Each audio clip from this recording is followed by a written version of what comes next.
overall, just looking at the landscape now, I'm sure that everyone's been calling you out now. The fact that no, they haven't. They haven't. That's the thing. Not too many people have called me out. You know, where can I get better? So after that fight, you know, you really, you go back to the drawing board and you're trying to figure out where did I go wrong, and I couldn't figure it out. I couldn't.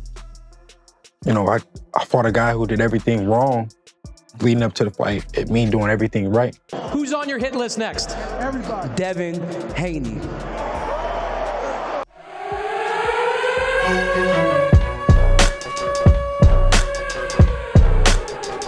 Keyshawn Davis didn't just secure a knockout at Madison Square Garden, he declared war on the entire division.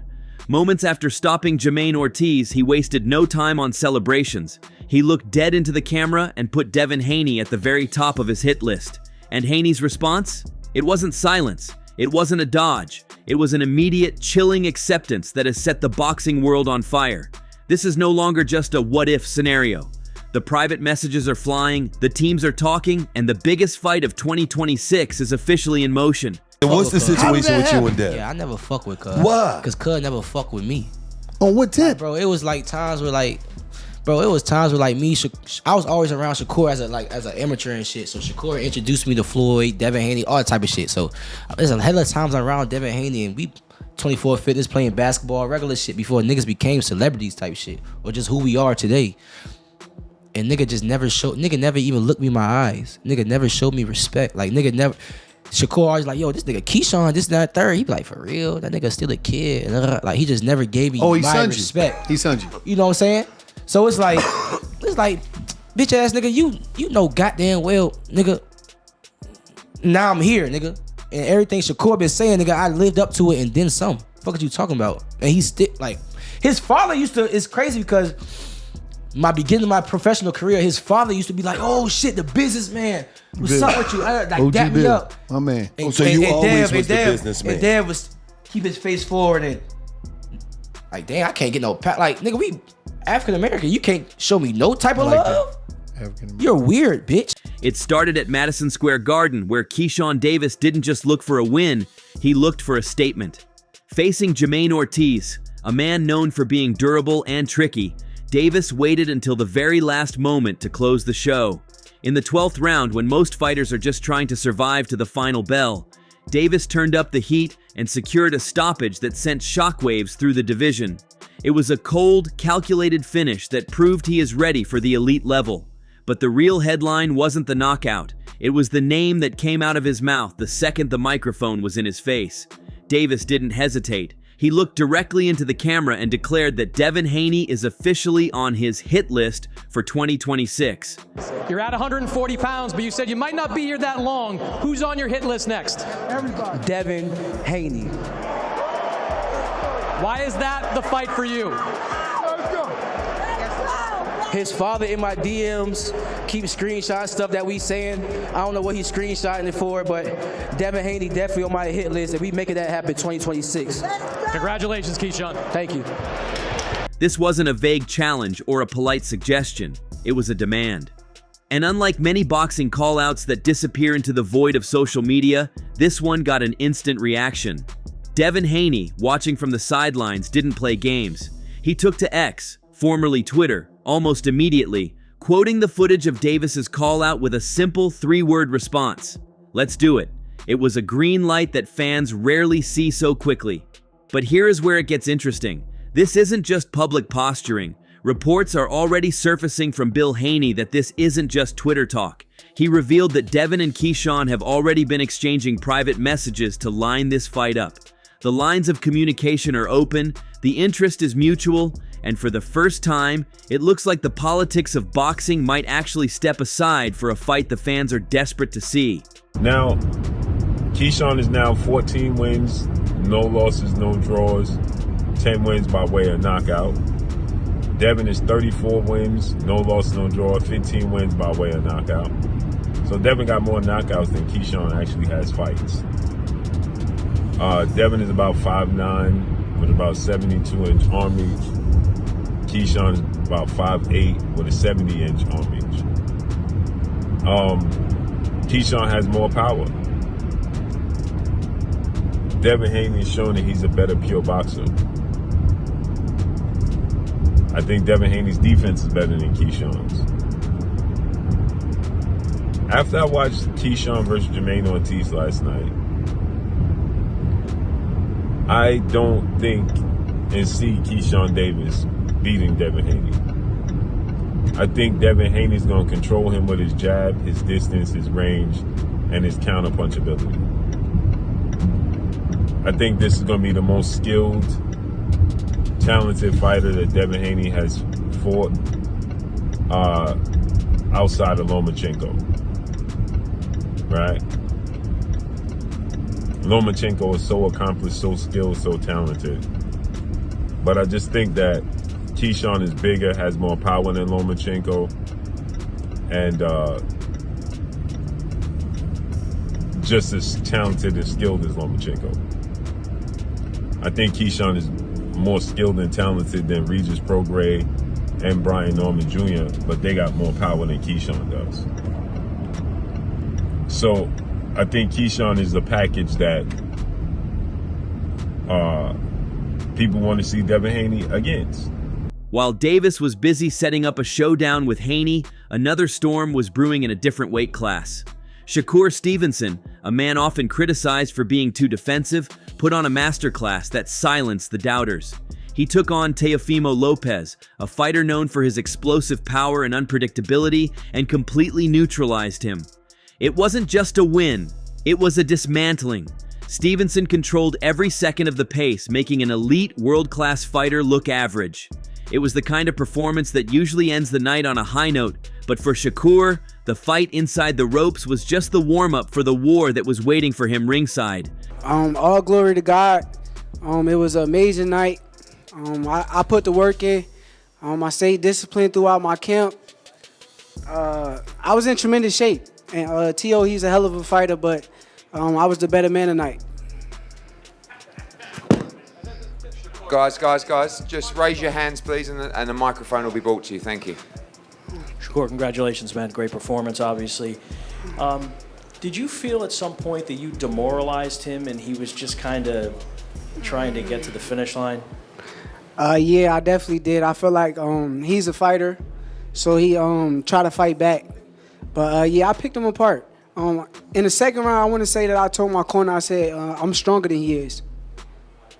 Did you feel like you hurt him at any point in the fight? Yeah, for sure. I hurt him a couple of times. My jab, my left hand to the body, my left hand up top. I put on a great show tonight. As soon as the decision was read and Shakur was crowned a 4-division world champion, his attention snapped to Conor Benn, who was sitting in the front row. The tension was palpable immediately. Stevenson didn't celebrate. He went on the attack. He looked Benn dead in the eye and told him he would send him home sore and broken. This wasn't friendly banter. It was a promise of violence. Benn, never one to back down, fired back instantly, calling Shakur boring and criticizing his lack of aggression, despite admitting that Stevenson is a phenomenal talent. The cameras caught every second of this exchange, and it felt less like a post-fight interview and more like a pre-fight press conference for a bout that hasn't even been signed yet. But hold up. It's a fighter in here right now, and he motivated me tonight too. Where's Conor Benn? Hey, Conor Benn, we could get it banging, boy. I want that same rehydration clause that you put on Eubank Jr., and I want to fight. You're too small for me, bro. You're too small for me. I'm a dog. You're tiny. I'm You're a dog. tiny, bro. You're tiny, bro. My skills is too much. You can't punch. Okay. You can't keep me off you. Okay. I'll rough you up. We gonna see. I'll put you down. Sign the contract. Sign the contract. Let's make it happen. Hey, Turkey, let's get this fight done. We can do it next. Yeah, you don't scare me. You think I'm scared of you? You think I'm scared of you? You think I'm scared of you? You can't rock shit, man. Let's make it happen. I'm not scared of you, Let's make it happen. We don't even got to keep talking. Let's make it happen. No, we can do it next. Okay. You gotta watch him. Eddie, we can do it next. I want him. Let's do it. No, we can do it next. He's food. No, we can do it next. Food. We can do it, I mate. got him. I'm food. Okay, bro, food. come up to welterweight with a bit. Come up to welterweight welterweight with the big dogs. Come to welterweight with the big dogs. You fool. You small guy. You're a little man. You're a little man. You're a little man. I'm gonna pick you apart too. All right. Think he's big. He's not big. We'll see. We'll see. We'll see. We'll see. Okay. We'll see. You're already making excuses. Great. Shakur. Hey, you're already making excuses. Shakur. You already got excuses. Hey, this dude delusional. I just kicked your ass. He talking shit. He hurt you. Hey, you said he was gonna beat me. I see you buckling. You said he was gonna beat me. I see you. Y'all say I get hurt every fight. I done heard No. Yeah, you're right. You're right. It's your night. I appreciate It's your night. I'ma whip your ass next. I'm gonna see you. However, there is a massive financial and technical hurdle standing in the way of this grudge match, and it all comes down to a rehydration clause. This is the controversy that is currently stalling everything. Shakur Stevenson is demanding that Ben agree to a strict limit on how much weight he can gain back after the weigh-in, ensuring a level playing field. His argument is valid. Ben agreed to similar terms when he fought Chris Eubank Jr., so why not now? Ben's response was shocking. He flat out refused the clause unless he is paid a staggering $20 million. He made it clear, if Shakur wants to dictate the terms, it's going to cost a fortune. Otherwise, Ben is willing to fight for free, but only if the fight happens on his terms, without the weight restrictions. He was the one talking, he wants a not me. rehydration clause. But, yeah, well, he can, you know what, I'm going to keep it PG today, but he can go himself. Yeah. And if he wants a rehydration clause, pay me 20 million, I might consider it. Yeah. 20 million, that's the number. But I'll happily give him a beating for free as well. So it's like a bit of a, like I'll do it for free, but then also, yeah, if you want a rehydration clause, do it for 20 mil. Yeah. You ain't calling those shots. Amidst all this aggressive posturing and negotiation warfare, there was a quieter, more human moment that shouldn't be overlooked. Teofimo Lopez, usually the loudest man in the room, was visibly broken after the fight. In his post-fight interview, the bravado was gone. He admitted he came in with the wrong game plan and that Shakur simply outclassed him. Seeing a fighter of his caliber struggling to hold back emotions, admitting that he looked average, was a stark reminder of how unforgiving this sport can be. It added a layer of reality to the night. While Shakur and Ben were trading insults about money and contracts, Lopez was dealing with the crushing reality of a legacy-altering defeat. He wanted us to talk about he was right. He picked T.O. He said that I didn't pick T.O. No, he picked Shakur and said that he will run circles around T.O. basically boxing. So he wanted me to come on. It ain't embarrassing to me. I know our crowd is going to let me have it. Dish it out. I was wrong, y'all. He did walk him through. I'm man enough to say. So how you feel about it? Yeah, what's your reaction? Let's start with you. I was right, bro.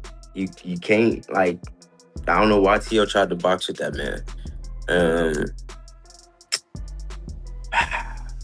I just told y'all. So it was a good fight, though. It was a good fight. I feel like Shakur outclassed him majorly. Did you see it like that, though? Honestly, I thought T.O. would be good for like the first 3-4 rounds. He had me fooled. But I just knew Shakur was going to pick him apart. I knew he was going to pick him apart, so. I guess that covered him sharing the ring with Shakur, so he would know him better than anybody. Yeah, you're gonna have to fight, and T.O. did not come to fight. And then the instructions in his corner. I could understand that part, the corner part, but I let him finish. I could understand from the coach's dad side, so I could kind of talk about that after he get done. No, that's all I had to say. I just knew that's how the fight would play out.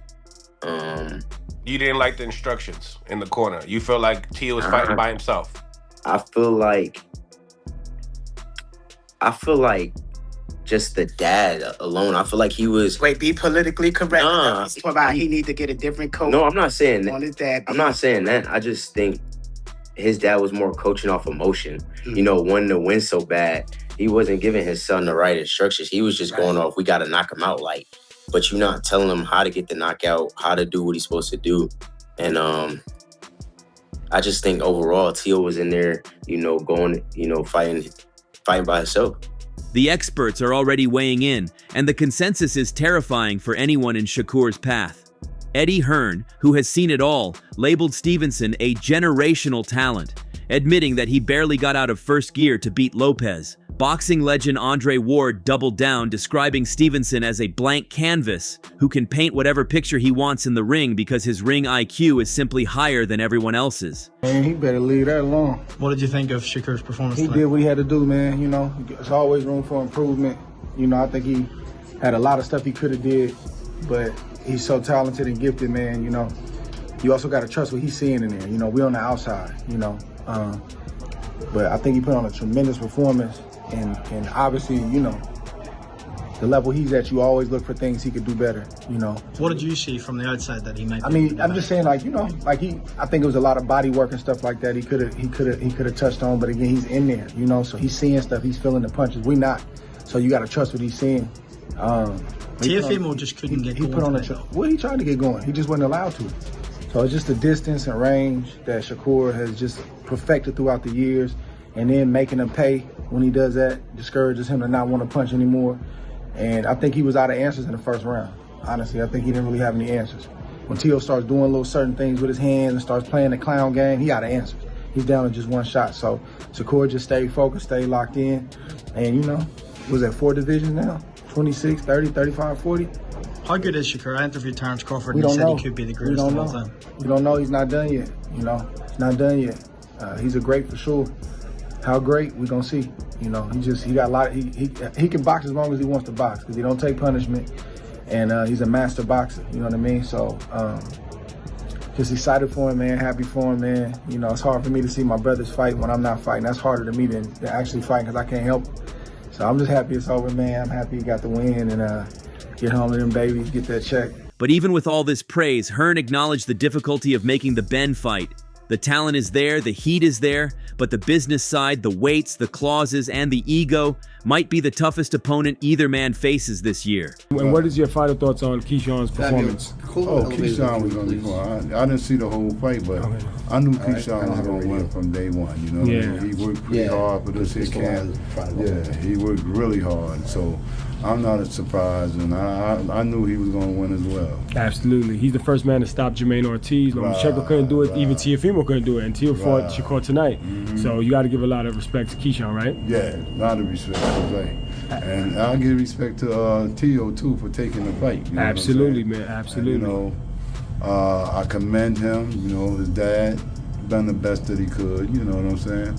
And I think down the future, I think Keo can come back, bounce back, and be a better fighter, you know what I'm saying? I think he learned a lot from this here fight. And I think now he really know where his place is in boxing. But let's give credit to Keyshawn Davis. After the dominant display against Jermaine Ortiz, it looks like he's one of the main fighters at 140. Coach Bredman didn't hesitate when he said that Davis can fight anyone at 140. He analyzed the fight and praised Davis for getting everything right against Ortiz. He called this Davis's career best performance, and it's hard to disagree. Keyshawn not only outpointed Jermaine Ortiz, but broke him, using a laser right hand and body shots as Ortiz tried to evade. Big time performance, great performance. Keyshawn Davis, one of the best fighters in the world, period. He could go head up with anybody at 140 pounds, and he could be 50-50 or be the favorite with anybody. That's the most he's impressed me. That was his career best performance. Jermaine Ortiz can fight. Great all-around fighter. He not only outpointed him, but he broke him. You know what I mean? He broke Jermaine Ortiz, man. He was hurting him. That right hand was like a laser. Then he started making adjustments and started hitting him with a body shot when Jermaine Ortiz was trying to get away from the right hand. That was crazy, bro. That was a great performance. I don't know anybody that could beat him right now in that 140. Yeah, it was smart because sometimes you use those lead hooks for cutoff punches, and Jermaine was kind of moving laterally with his hands up, and as soon as Keyshawn seen that, he hit him right in his liver, man. It was like a perfect opportunity. It's like a setup. Keyshawn was locked in all night, like his eyes and everything. He was completely locked in on Ortiz. That was great. Bredman also shared his thoughts on the referee's controversial decision of stopping the fight and giving Davis a knockout win, despite only 12 seconds remaining on the clock. Bredman felt it was a fair decision and that it wouldn't matter if Ortiz was allowed to get up from the canvas.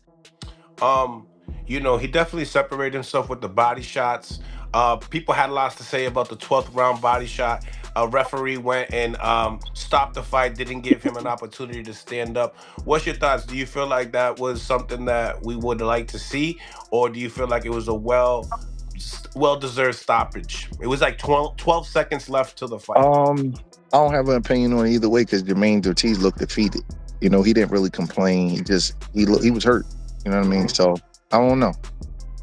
Coach Breadman also shared his thoughts on Keyshawn potentially moving up to 147 pounds to fight Devin Haney. He called it a great fight, but warned Davis about the dangers of a higher weight class. He calls out Devin Haney, talking about possibly moving up. What's your thoughts?